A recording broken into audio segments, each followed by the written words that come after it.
우리가 코로나 시대를 살아가면서 지나간 한 1년 동안 이 땅의 민중들에게 가장 커다란 위로가 있었다면 아마도 그것은 트로트 대중가요가 아니었나 싶습니다. 트로트 가요 프로그램에 집중되는 그 엄청난 시청률이 그것을 증명해 주고 있지 않습니까? 그런데 이런 가요들의 내용은 뭐예요? 대부분 사랑을 주제로 한 내용이 아닙니까? 최근 가장 많은 사람들의 인기를 모은 그 노래의 순위들을 보니까 1등, 어느 60대 노 부부의 이야기, 미운 사랑, 당신이 좋아, 남자의 인생, 사랑할 나이, 용두산 엘레지, 사랑에 취하다. 몰라요?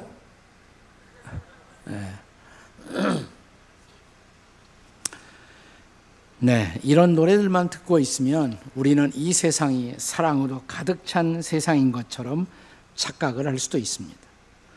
하지만 홍수 때 온 세상에 물이 넘치지만 그때 가장 귀한 것이 있다면 물인 것처럼 사랑의 노래가 넘쳐나지만 가장 귀한 것, 우리에게 가장 필요한 것이 있다면 그것은 아직도 사랑일지 모릅니다.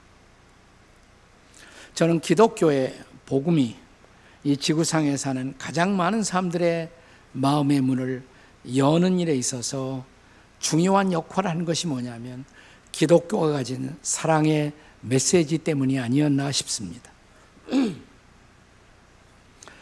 믿지 않는 사람들을 붙들고 한번 우리가 이런 질문을 해보세요. 기독교의 가장 중요한 메시지가 뭡니까? 아마도 안 믿는 사람들이 내 이웃을 내 몸과 같이 사랑하라가 아닙니까? 아마 틀림없이 그런 대답을 할 것입니다. 그것은 예수님 당시에도 그랬습니다. 근데 오늘 본문에서 예수님의 제자들이 예수님의 말씀을 듣다가 충격을 먹은 그러한 메시지가 있었습니다. 그것은 예수님이 단순한 사랑, 이웃사랑을 가르치고 있는 것이 아니라 이웃사랑을 넘어서서 원수사랑을 가르치고 있다는 사실입니다. 그게 오늘 본문이에요. 소위 산상보훈 혹은 평지보훈의 가장 핵심적인 교훈이 바로 오늘 본문에 나타난 원수사랑의 레슨입니다. 예수님은 제 아들에게 이렇게 말씀하시고 있는 거예요. 너희들이 참으로 나의 제자라면 너희들은 평범한 사랑을 넘어설 수가 있어야 한다고. 우리가 평범한 사랑 그럴 때 이것을 영어로 ordinary love라고 할 수 있어요. ordinary love. 그러나 나를 따라오는 내게 사랑을 배우기를 원한다면 평범한 사랑을 넘어서야 한다고. 우리의 사랑은 자연적 사랑입니다. natural love. 너희들이 나를 따라 사랑하기를 원한다면 자연적 사랑을 넘어설 수 있어야 한다고. 여러분, 평범한 사랑을 넘어서는 사랑이 뭘까요? 비범한 사랑이죠. 비범한 사랑. 우리가 평범한 사랑을 ordinary love, 비범한 사랑, 그 앞에 extraordinary love 이렇게 말할 수가 있어요. extraordinary love. 우리가 자연적 사랑, natural love라고 하는데 이것을 넘어선 사랑은 초자연적 사랑이죠. supernatural love. 그러면 이런 비범한 사랑 혹은 초자연적 사랑의 대표가 뭘까요? 그게 바로 원수사랑이에요. 원수사랑. 자, 다시. 평범한 사랑 혹은 자연적 사랑의 실체는 도대체 뭘까요? 오늘 본문에서 예수님이 평범한 사랑 혹은 자연적 사랑의 실체를 세 가지로 요약하고 계십니다. 자, 평범한 사랑이 뭐냐고요? 자연적 사랑이 뭐냐고요? 첫째로 그것은 나를 사랑하는 사람을 사랑하는 거예요. 나를 사랑해 주는 사람을 사랑하는 사랑. 그 누구나 할 수 있는 거예요. 평범한 사랑이에요. 자연스러운 사랑이에요. 32절이 그것을 가르치고 있지 않습니까? 우리 32절 한번 같이 읽겠습니다. 다 같이 시작. 너희가 만일 너희를 사랑하는 자만을 사랑하면 칭찬받을 것이 무엇이냐. 그 누구나 할 수 있는 사랑이다 이 말이죠. 나를 사랑하는 사람을 사랑하는 것. 두 번째는 나를 선대하는 사람을 내가 선대하는 것. 나에게 잘 대해주는 사람을 나도 잘 대해주는 것. 그건 평범한 사랑이다 이 말이에요. 누구나 할 수 있는 것이다 이 말이죠. 네, 여기 33절이 그것을 가르치고 있죠. 같이 읽겠습니다. 33절 시작. 너희가 만일 선대하는 자만을 선대하면 칭찬받을 것이 무엇이냐. 나에게 잘해주는 사람에게 나도 잘하는 것, 그건 자연스러운 것이다. 평범한 것이다. 누구나 할 수 있는 것이다. 그 다음에 세 번째로 내게 돌아올 것을 기대하고 베풀어주는 사랑, 그것도 평범한 사랑이에요. 누구나 할 수 있는 것이죠. 자, 34절 같이 읽겠습니다. 34절 시작. 너희가 받기를 바라고 사람들에게 구워주면 칭찬받을 것이 무엇이냐. 받을 것을 기대하고 준다면 그건 누구나 할 수 있는 거예요. 평범한 것이에요. 자연스러운 것입니다. 하지만 이런 평범한 사랑을 넘어서는 비범한 사랑, 자연스러운 사랑을 넘어서는 초자연적인 사랑, 그 대표가 바로 원수 사랑인 것입니다. 그리고 이것은 예수님의 제자들만이 실천할 수 있는 사랑입니다. 하나님의 성령의 도우심을 받은 사람들만이 초자연적인 이 사랑을 실천할 수가 있는 것입니다. 자, 그렇다면 이제 우리는 이 질문을 물어야 합니다. 어떻게 구체적으로 우리는 원수 사랑을 할 수가 있단 말입니까? 첫째로 누구라도 원수 될 수 있음을 먼저 인정해야 합니다. 원수 사랑하려면 원수가 누구냐를 알아야 돼요. 그런데 누구라도 원수 될 수 있다는 사실을 우리는 알아야 합니다. 우리는 원수 그러면 나하고 전쟁하고 있는 나라, 혹은 적대 관계에 있는 집단, 그 집단에 속한 대상이라면 원수라고 떠올릴 수가 있습니다. 근데 여러분, 예수님의 원수 개념은 아주 달랐습니다.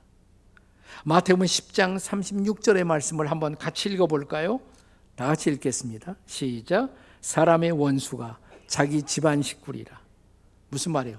집안 식구도 원수 될 수 있다 이 말이에요. 실감이 안 나시나요? 집안 식구도 원수 될 수 있죠. 한참 이런 조크가 유행했잖아요. 어떤 할머니에게, 할머님에게 있어서 할아버지라는 존재는 어떤 존재입니까? 그러니까 그냥 서슴치 않고 대답하시기를 왼수. 두 글자고 네 글자로요. 그러니까 평생 왼수. 뭐 그런 유머가 한참 돌아다녔습니다. 왜 집안 식구가 왼수가 되고 할 수가 있어요? 만약 우리의 가치관이 서로 동의할 수 없다면, 신앙의 차이가 다르다면 우리는 가정 식구도 쉽게 원수가 될 수가 있습니다. 자, 마태복음 10장 36절인데요.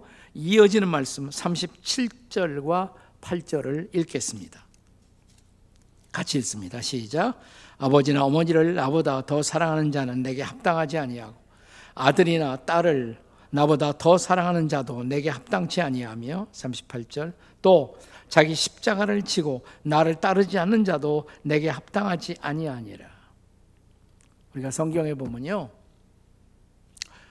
하나님이 가장 미워하시는 건 우상이에요. 우상. 근데 우상의 정의가 뭡니까? 우상은 내가 하나님보다도 예수님보다도 더 사랑하는 모든 것이 다 우상이에요. 내가 우리 집안 식구를 하나님보다 더 사랑하면 우상이에요. 우상이 될 수가 있어요. 또 나는 예수를 주로 믿고 주님을 사랑하는데 우리 식구들은 예수님이 주가 아니라 돈이 주라면, 쾌락이 주인이라면 내 식구들과 나는 자연스럽게 적대 관계를 형성하지 않을 수가 없습니다. 가족이라도 갈등을 피할 수가 없는 것이죠. 그런데 우리가 성경을 계속 읽어보면 성경은 죄를 용서받지 못하고 하나님을 신뢰하지 못하고 살아가는 모든 사람들의 상태가 바로 하나님과 원수된 관계다, 또 이렇게 가르치고 있습니다. 로마서 5장 10절의 말씀을 한번 보세요. 로마서 5장 10절 같이 읽겠습니다. 시작. 곧 우리가 원수 되었을 때 그의 아들의 죽으심으로 말미암아 하나님과 화목하게 되었은즉 화목하게 된 자로서는 더욱 그의 살아나심으로 말미암아 구원을 받을 것이니라. 여기 하나님과 화목하게 된 자, 그게 우리 크리스천들이에요. 우리가 예수님이 누구인가를 발견하고 그분이 십자가에서 나를 위해 죽으시고 다시 사신 것을 믿고 예수님을 신뢰하는 순간 우리는 하나님과 화목하게 돼요. 네, 하나님을 아버지라고 부르게 되고 화목하게 돼요. 그러면 하나님과 화목하게 된 자의 반대가 뭐예요? 하나님과 원수된 자죠.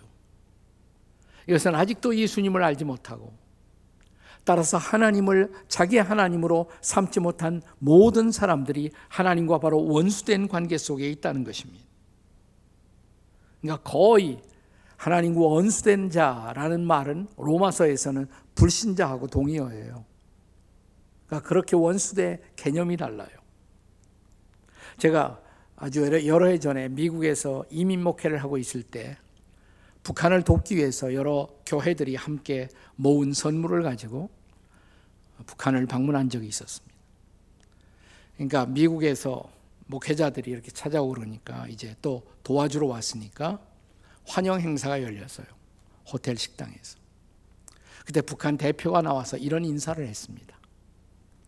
솔직히 말씀드리면 미국과 우리 조국은 그동안 원수 관계 속에 있었습니다. 여러분은 원수의 나라에서 오셨습니다. 북한이 미국을 원수라고 그러잖아요. 근데 여러분들은 저희들을 사랑하고 또 저희들과 함께 하기 위해서 이렇게 선물까지 가지고 오셨습니다. 그러니까 여러분은 저희들의 원수가 아니죠. 친구죠. 여러분을 친구로서 환영합니다. 그렇게 환영을 했어요. 답사를 해야 하는데 저보고 하라고 그래요. 이렇게 제가 나가서 답사를 했어요. 뭐라고 답사를 했을까요? 저희가 원수가 아닌 친구로서 저희들을 환영해 주셔서 감사합니다. 그런데요, 저희가 비록 원수라고 할지라도 우리는 여전히 여기에 왔을 것이고 여기에 찾아온 저희들의 목적은 조금도 변하지 않았을 것입니다. 이거 이상한 소리야. 옆에 있더니 아니 원수인데 어떻게 도와주러 오셨단 말입니까? 같은 테이블에 앞에 앉았던 분이 그래요. 북한 분이. 원수인데 어떻게 도와주러 오셨습니까? 예, 여기 온 저희들이 다 믿고 있는 성경이 있습니다. 이 성경에 보면 원수를 사랑하라고 했거든요. 그러니까 아주 알쏭달쏭한 표정을 짓더라고요. 이해가 될 것 같기도 하고 안 될 것 같기도 한 그 표정을 저는 잊을 수가 없어요. 제가 원수 사랑 그러면 언제나 그 이야기와 함께 생각나는 저의 또 하나의 경험이 있습니다. 제가 예수 믿고 처음 얼마 되지 않았을 때 청년 시절에 정말 저는 열심히 전도를 했습니다. 제가 수원에서 처음에 이렇게 학생운동에 간사를 하면서 전도하러 다녔는데 제가 수원에 안 다닌 학교가 없어요. 다 학교마다 다니면서 점심시간에 학생들 모아놓고 전도하고 수원의 학생들 출신 중에 제 제자가 적지 않습니다. 네. 서울에 올라가서도 열심히 전도를 했습니다. 한 번은 버스를 탔는데 시내버스 탁 타고 보니까 뒤에 스님이 앉아 계세요. 아, 스님에게 전도해야겠구나 생각이 딱 들어오더라고요. 보니까 옆에 아무도 안 앉았어요. 제가 뒤로 가서 그분 옆에 딱 앉았습니다. 그리고 주머니에 갖고 다니던 포켓 성경을 딱 꺼내서 읽기 시작했습니다. 일부러 대화를 트기 위해서 한 것이죠. 그러니까 저를 자꾸 이렇게 쳐다보더니 학생 예수 믿소? 네 믿습니다. 왜 예수 믿소? 그래서 스님은 왜 예수 안 믿으십니까? 그러니까 이 스님이 딱 웃더니 근데 말이요 기독교는 차원이 너무 낮아. 차원. 어째서 그렇게 생각하십니까? 당신 자네가 읽고 있는 그 성경에 원수 사랑하라는 말이 있지 않소? 있지요. 그런데 우리 불교에서는 원수를 마음속에서부터 아예 만들지 말아야 한다고 가르치네. 그러니까 우리 불교에는 원수가 없어. 훨씬 차원이 높지. 그래서 제가 그렇습니까? 제가 외람되지만 질문 하나 하겠습니다. 스님은 지금까지 살아오시면서 저 사람은 저 인간은 만나기 싫다. 마음에 꺼끄럽고 힘든 그런 사람이 스님의 인생 속에서는 없으셨습니까? 이렇게 쳐다보더니 그 없다고는 할 수가 없겠지 그래요. 그렇습니다. 그런 사람이 원수입니다. 우리는 있는 것은 있다고 말하고, 그리고 그 원수를 어떻게 사랑하는가를 이 성경이 저에게 가르쳐 주고 있습니다. 쳐다보네. 학생 똑똑하네. 그러더니 아무 말 안 하더라고요. 네. 맞아요. 기독교 신앙은 원수를 원수로 먼저 인정하라고 말합니다. 그리고 어떻게 사랑해야 하는가를 하나님 앞에 물어야 한다고. 자, 어떻게 원수를 사랑할 수 있어요? 두 번째로, 원수를 선대하고 대접할 수 있어야 합니다. 원수를 선대하고 대접할 수 있어야 합니다. 원수를 단순하게 정의할 때 내게 악을 행한 사람, 이렇게 정의할 수 있겠죠. 그런데 예수님은 그런 사람이라고 할지라도 똑같이 악하게 대하지 말고 선하게 대하라는 것입니다. 선대하라. 이 말이 우리가 방금 읽은 이 성경 본문에도 4차례 이상 계속 강조되고 있어요. 자, 우선 27절을 보겠습니다. 27절 말씀 같이 읽습니다. 시작. 그러나 너희 듣는 자에게 내가 이르노니 너희 원수를 사랑하며 너희를 미워하는 자를 선대하라. 자, 33절을 보겠습니다. 33절 같이 읽겠습니다. 시작. 너희가 만일 선대하는 자만을 선대하면 칭찬받을 것이 무엇이냐? 죄인들도 이렇게 하느니라. 거기도 선대라는 단어가 2번씩 계속 나왔죠. 자, 이제 35절 말씀입니다. 35절 같이 읽습니다. 시작. 오직 너희는 원수를 사랑하고 선대하며 아무것도 바라지 말고 꾸어주라. 그리하면 너희의 상이 클 것이며. 계속 나오잖아요. 선대하라. 우리가 이어지는 말씀을 읽어보면 우리가 그렇게 선대해야 할, 나에게 악하게 대하는데 나는 그들을 선대해야 할 이유를 가르쳐주고 계세요. 특별히 35절 하반부입니다. 그리하면, 그 다음에 또, 우리 또서부터 같이 읽어요. 시작. 또 지극히 높으신 이의 아들이 되리니 그는 은혜를 모르는 자와 악한 자에게도 인자하시느니라. 네, 저와 여러분이 우리가 믿고 있는 하나님, 어떤 하나님이라는 거예요? 은혜를 모르는 사람에게도 악한 자에게도 인자하게 대하시는 하나님, 그 하나님이 우리 하나님이라는 거예요. 그러니까 너희가 이런 하나님의 자녀가 되려면 그런 삶을 살아야 하지 않겠는가, 이 말씀이죠. 그것이 바로 원수 사랑이라는 것이에요. 그러니까 원수 사랑은 또 본문을 계속 읽어보시면 또 단순한 선하게 대함, 선대를 넘어서서 좋은 것으로 상대를 대접도 할 수 있어야 한다라고 가르칩니다. 자, 이것이 31절의 말씀인데 이 위대한 31절을 우리는 황금률이다, 골든 룰 이렇게 말하죠. 황금률, 골든 룰. 자, 31절 읽어봐요. 시작. 남에게 대접을 받고자 하는 대로 너희도 남을 대접하라. 이걸 왜 황금률이라고 했을까?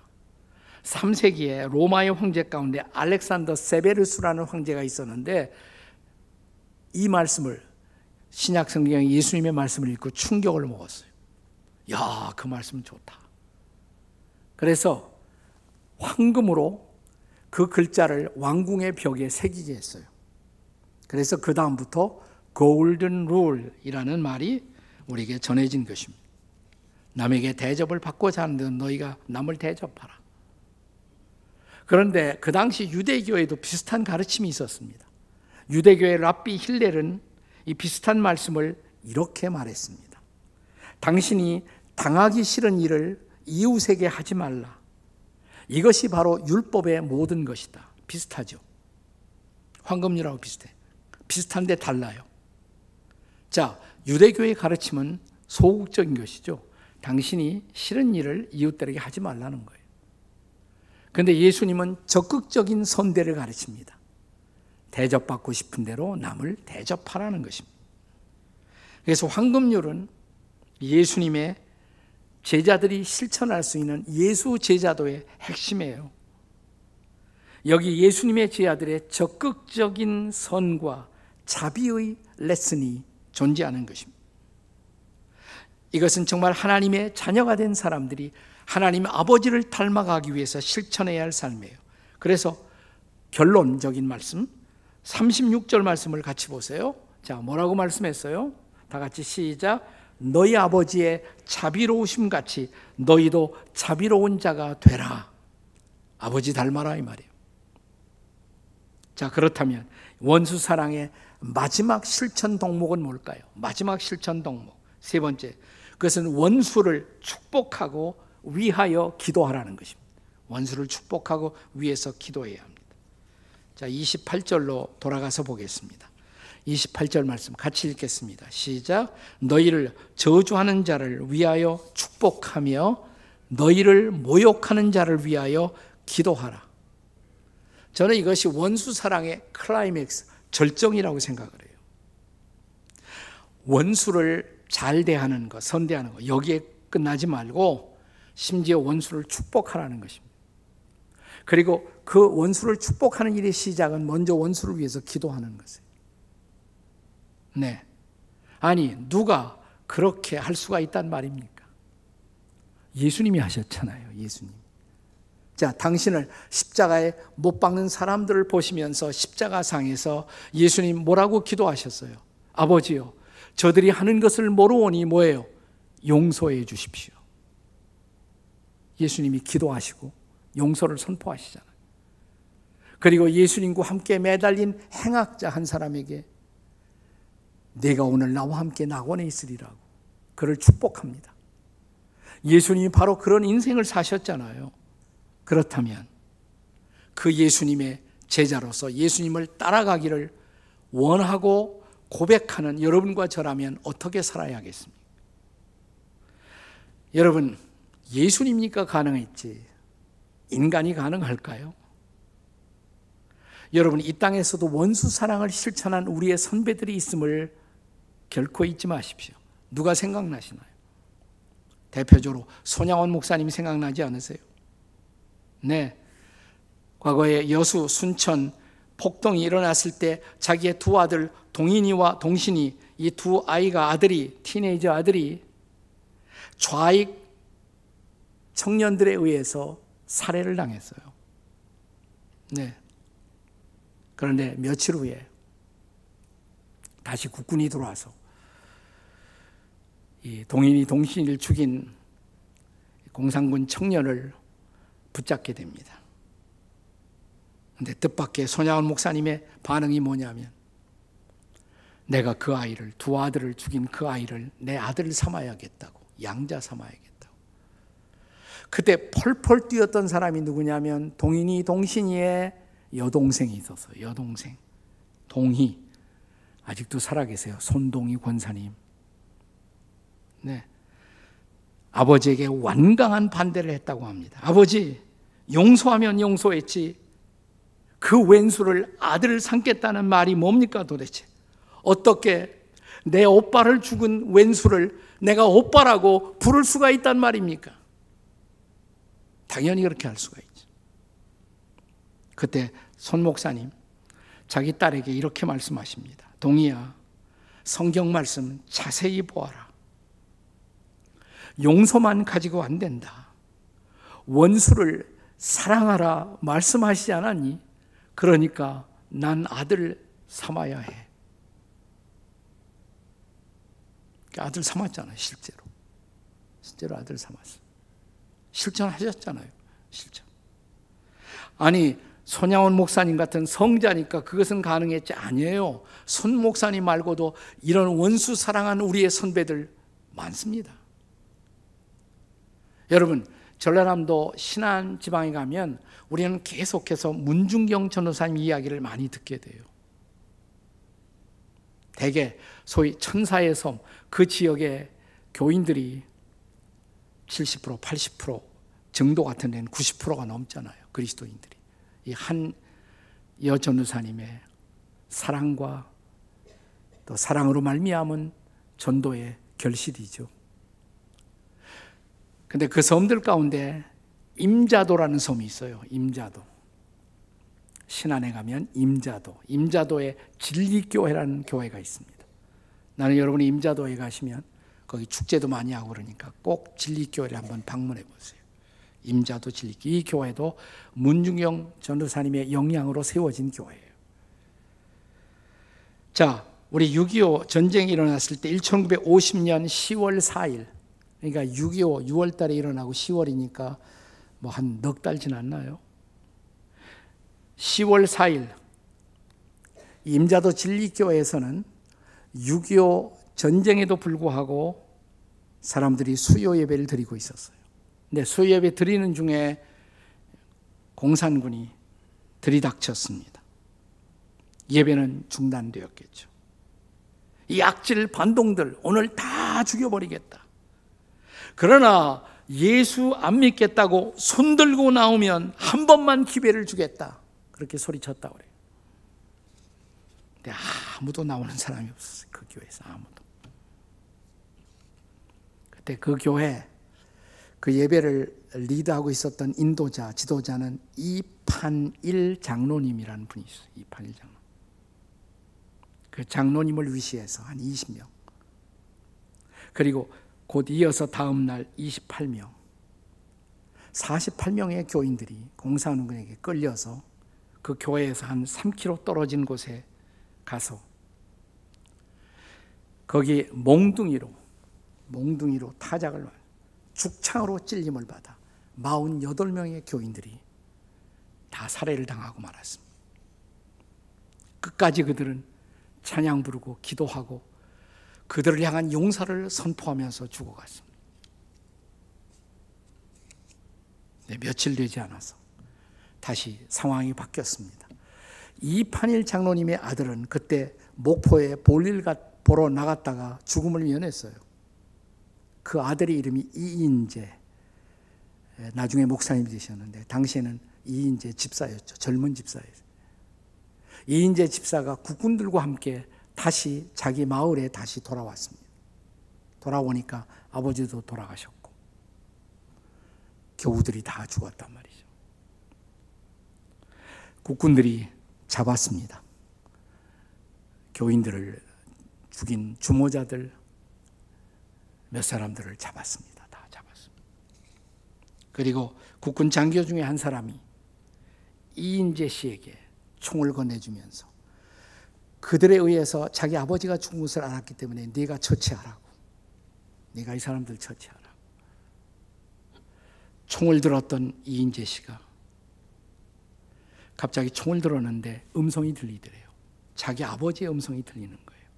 아들아, 나는 저들을 용서했다. 너도 용서하거라. 아들아, 내가 저들을 용서했다. 너도 용서하거라. 그는 총을 내려놓습니다. 당신들이 죽인 내 아버지가 당신들을 용서하라고 하십니다. 그리고 이것은 주님의 음성입니다. 하나님의 사랑입니다. 용서합니다. 주님 믿고 새 인생을 사십시오. 그들을 다 풀어주었어요. 나 스토리는 거기서 끝나지 않아요. 이인재 청년 집사는 가서 신학을 공부하고 3년 후에 다시 자기 마을로 돌아옵니다. 그리고 그 마을의 목사가 됩니다. 목사가 되어서 한 일, 가해자들에게 다 전도를 해서 자기 성도를 삼고 그들을 섬겨주었어요. 교회는 놀라운 부흥을 했습니다. 이 마을은 그 주변의 다른 마을과 달리 이 공산권과 이 힘의 균형이 바뀌는 가운데 있어서도 그 후에 이 사건 이후에 아무도 어려운 일이 벌어지지 않았어요. 평화롭게 마을 사람들 모두가 평화를 누리며 살았습니다. 한 사람의 사랑 때문에.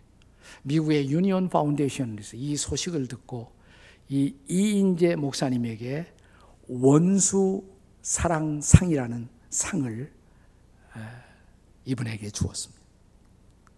세상에 이런 상도 있어요. 원수 사랑상. 이 사랑을 받은 분이 바로 이인재 목사님이에요. 이인재 목사님. 지금은 은퇴하셨습니다. 이 교회에서. 그리고 그 아들이 또 목회하신다고 그래요. 그 아들이. 여러분, 원수 사랑. 하나님의 사랑을 경험한 사람들이, 십자가를 경험한 예수의 제자들이 지금도 이 사랑을 실천하고 있다면, 사랑하는 여러분, 당신은, 저는